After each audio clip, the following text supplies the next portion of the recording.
100 కోట్ల రూపాయల అక్రమాస్తుల కేసులో అరెస్ట్ అయ్యారు మహబూబ్ నగర్ జిల్లా రవాణా శాఖ డిప్యూటీ కమిషనర్ కిషన్ నాయక్. దీంతో కిషన్ నాయక్ బంధువులు, స్నేహితులు, పనివాళ్ల ఇండ్లపైన ప్రత్యేక దృష్టి పెట్టారు ఏసీబీ అధికారులు. విషయం తెలుసుకున్న కిషన్ నాయక్ డ్రైవర్ శివశంకర్ పరారయ్యాడు. మరింత సమాచారాన్ని మా ప్రతినిధి మహమ్మద్ అక్రమ్ అందిస్తారు.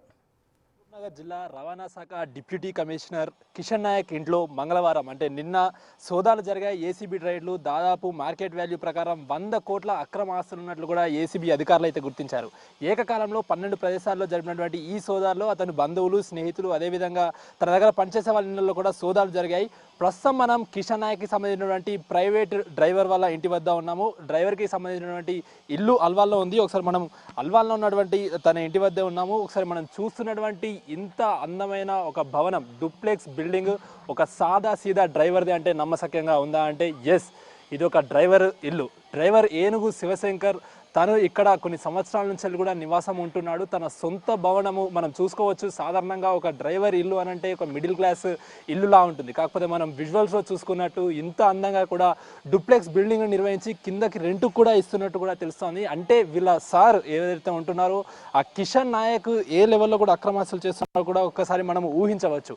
అయితే ఎక్కువ కూడా డ్రైవర్కి సంబంధించినటువంటి ఇంట్లో కూడా కిషన్ నాయక్ తన డాక్యుమెంట్స్, పత్రాలు, ఆ అక్రమాస్తులకు సంబంధించిన డాక్యుమెంట్లు ఇక్కడ భద్రపరుస్తున్నారన్నట్టు కూడా ఏసీబీ అధికారులకైతే సమాచారం అందింది. దానిలో భాగంగానే నిన్న ఉదయం ఏదైతే మంగళవారం రోజు కిషన్ నాయక్ ఇంట్లో సోదాలు జరిగిన తెల్లవారుజామునే 5:30 కూడా వీళ్ళింటికి కూడా వచ్చారు. వచ్చే సమయానికే ఇటు డ్రైవర్ ఏనుగుల శివశంకర్ అయితే అక్కడ మిస్ అయినట్టు కూడా గుర్తించారు. ఒకసారి మనము చూసుకోవచ్చు. ఇంటి మొత్తంగా కూడా 5 సీసీ కెమెరాలను కూడా అమర్చారు. ఎందుకంటే ఇందులో ఆ కిషన్ నాయక్కి సంబంధించినటువంటి కీలక ఆస్తి డాక్యుమెంట్లు, అదేవిధంగా బంగారము అప్పుడప్పుడు ఇక్కడ కూడా భద్రపరుస్తారు అన్న అనుమానంతో ఏసీబీ అధికారులు అయితే ఇక్కడికి వచ్చినప్పుడైతే సీసీ కెమెరాలు, అదేవిధంగా ఇంటిని చూసి మొత్తంగా కూడా షాక్ అయిన పరిస్థితి. ఎందుకంటే ఒక నార్మల్ డ్రైవర్కి సంబంధించినటువంటి ఇల్లు ఇంత అందంగా, ఇంత రిచ్గా ఉంటుందనే అనుమానాలు వాళ్ళకు కూడా వచ్చాయి. సో ఈ సీసీ కెమెరాల ఆధారంగా ఒకసారి మనం విజువల్స్ చూసుకోవచ్చు. ప్రతి చోట కూడా అంటే ఉన్నటువంటి గ్రౌండ్ ఫ్లోర్, అదేవిధంగా ఫస్ట్ ఫ్లోర్లో కూడా దాదాపు 5 సీసీ కెమెరాలు ఇంటి చుట్టూ అమర్చుకున్నాడు. ఒకవేళ ఇక్కడికి ఎవరైనా వచ్చినా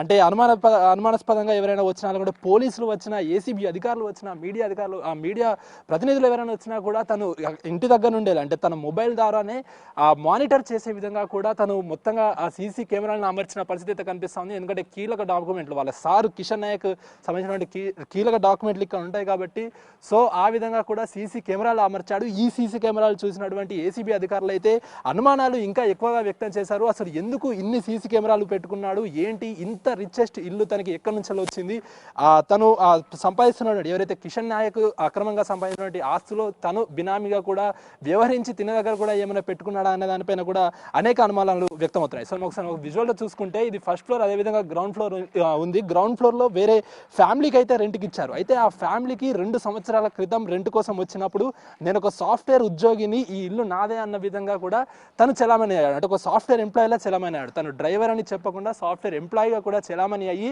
అబద్ధాలు చెప్పి కూడా ఇంటికి రెంట్కి ఇచ్చారు.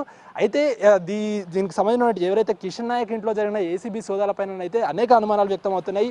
ముందుగానే ఏసీబీ రైడ్స్ అవుతున్నట్లయితే తనకి సమాచారం అందింది. దానిలో భాగంగానే తనకు సంబంధించినటువంటి ప్రాపర్టీసే కానీ బంగారాన్ని అన్ని ఇటు డ్రైవర్ ఇళ్లలో, లేకపోతే స్నేహితుల ఇళ్లలో, బంధువుల ఇళ్లలో ఉంచారనే దానిపైన కూడా అనేక అనుమానాలు అటు ఏసీబీ అధికారులు కూడా వ్యక్తం చేశారు. అయితే ఈ నేపథ్యంలోనే సోమవారం రోజు దీనికి సంబంధించిన మంగళవారం రోజు అయితే దీనికి సంబంధించిన సోదాలు అయితే జరిగాయి. సోమవారం రోజు రాత్రి 11 గంటలకు ఇటు కింద రెంటుకుంటున్నటువంటి ఫ్యామిలీకి డ్రైవర్ శివశంకర్ వచ్చి మా ఫ్యామిలీ మెంబర్స్కి యాక్సిడెంట్ అయింది, మేము ఖమ్మం వెళ్తున్నామంటూ అర్జెంటుగా హుటాహుటిన రాత్రే కారు వేసుకొని పరారైపోయిన పరిస్థితి. ఉదయాన్నే అందరికీ తెలిసే విధంగానే అక్కడికి ఏదైతే సోదాలు అయితే నిర్వహించడం జరిగింది. సోదాలు జరిగే ఒక్క రాత్రి ముందు తను ఎలా పరారయ్యాడు అంటే నిజంగానే కిషన్ నాయక్ ఇంట్లో సోదాలు జరుగుతున్నాయని ముందుగానే కిషన్ నాయక్కి సమాచారం ఉందా ఏంటి అనే దానిపైన కూడా అనేక అనుమానాలు అయితే వ్యక్తమవుతున్నాయి. ఒకసారి మనం లోపలికి వెళ్ళే ప్రయత్నం చేద్దాం. మొత్తంగా కూడా ఇది దాదాపు 120 గజాల వరకు కూడా ఇల్లు ఉంటుంది. ఖచ్చితంగా దాదాపు అల్వాల్లో ఉన్నటువంటి రేట్ ప్రకారము దాదాపు 90 లక్షల నుంచి వెళ్ళి ₹1,00,00,000 వరకు కూడా ఉండొచ్చు అనే అనుమానాలు అయితే ఉన్నాయి. మనం చూసుకోవచ్చు కింద రెంట్కి ఇస్తున్నారు. ఇక్కడ డ్రైవర్ శివశంకర్ సంబంధించినటువంటి స్ప్లెండర్ బైక్ కూడా చూస్తున్నాము. ఒకసారి మనము శివశంకర్ ఉంటున్నటువంటి ఇంటికి ఒకసారి పైకి వెళ్ళే ప్రయత్నం అయితే చేద్దాము. ఒకసారి చూసుకోవచ్చు మొత్తంగా కూడా ఆ గ్లాస్ ఫిట్టింగ్స్ కానీ మొత్తంగా ఒక రిచ్ ఒక బిజినెస్ మ్యాన్ ఉంటున్నటువంటి ఇంటిలా ఉంది. ఒక డ్రైవర్ నిజంగానే ఇలాంటి ఇల్లు మెయింటైన్ చేయగలడా అనే దానిపైన కూడా అనేక అనుమానాలు అయితే వ్యక్తం అవుతున్నాయి. ఒకసారి మనం చూసుకోవచ్చు నిన్న ఉదయం అంటే మంగళవారం రోజు ఏదైతే కిషన్ నాయక్ ఇంట్లో సోదాలు జరిగిన రోజు ఉదయమే ఇక్కడికి కూడా వచ్చారు. ఇక్కడికి వచ్చేసరికి అయితే తను పరారయ్యాడు. పరారైన నేపథ్యంలోనే అటు ఏసీబీ అధికారులు అయితే తన ఇంటికి లాక్ వేసిన పరిస్థితి అయితే కనిపిస్తూ ఉంది. మొత్తంగా కూడా చెక్ చేసి అటు సీసీ కెమెరాలు అదేవిధంగా ఇంటికి సంబంధించినటువంటి ఇవన్నీ ఆధారాలు అయితే సేకరించారు. ఒకసారి మనం చూసుకోవచ్చు. ఒకవేళ ఇక్కడికి ఎవరైనా వస్తే అంటే please contact before open the door inspector ACB city range 2 cell number కూడా అక్కడ మెన్షన్ చేయడం జరిగింది. ఒకవేళ ఇటు శివశంకర్ కాకుండా ఇంకెవరైనా వచ్చే పరిస్థితి ఉంటే ఒకవేళ ఖచ్చితంగా డోర్ ఎవరు ఓపెన్ చేయకూడదు అంటూ కూడా పెట్టారు. ఇటు స్థానికులకు కూడా చెప్పిన పరిస్థితి. ఎందుకంటే అటు ఏసీబీ అధికారులు అయితే ఇప్పటికే శివశంకర్ ఎక్కడ ఉన్నాడు ఏంటి అనేది అయితే వాళ్ళు వెతుకుతున్నారు. అతను అసలు ఎక్కడికి వెళ్ళిపోయాడు, నిజంగానే ఖమ్మంకి వాళ్ళ ఫ్యామిలీ మెంబర్స్కి ఏమైనా యాక్సిడెంట్ అయ్యి అక్కడికి వెళ్ళారా లేకుంటే ఏంటి అనే దానిపైన కూడా అనేక అనుమానాలు అయితే వ్యక్తమవుతున్నాయి. స్థానికులందరికీ కూడా చెప్పి వెళ్ళాడు. అంటే అటు ఏసీబీ అధికారులు కూడా ఒకవేళ శివశంకర్కి సంబంధించినటువంటి మనుషులే కానీ లేకపోతే శివశంకర్ ఇంటి దగ్గరికి వచ్చినట్లు ఏమైనా తెలిస్తే ఖచ్చితంగా ఒకసారి ఏసీబీ అధికారులకు అయితే సమాచారం ఇవ్వాలంటూ కూడా చెప్పినట్టు కూడా తెలుస్తుంది. మొత్తంగా అయితే ఇప్పటివరకు డాక్యుమెంట్ వాల్యూ అటు కిషన్ నాయక్ ఇంట్లో డాక్యుమెంట్ వాల్యూ 12.72 కోట్లు ఉన్నట్లుగా కూడా తెలిసింది. మార్కెట్ వాల్యూ మొత్తంగా 100 కోట్ల వరకు కూడా ఉంటుందంటూ కూడా తెలిసింది. తనని ఇప్పటికే జ్యుడిషియల్ రిమాండ్ కూడా తరలించారు. ఇప్పుడు తన డ్రైవర్కి కూడా బినామీగా ఉన్నాడన్నట్టు కూడా అనేక అనుమానాలు వ్యక్తమవుతున్న నేపథ్యంలో ఇటు డ్రైవర్ శివశంకర్ అయితే ప్రస్తుతం పరారయ్యాడు. ఏసీబీ అధికారులు ఈ శివశంకర్ ఎక్కడ ఉన్నారు అన్న దానిపైన అయితే దర్యాప్తు ముమ్మరం చేశారు. హరీష్తో అక్రమ్ బిగ్ టీవీ అల్వాల్ నుండి.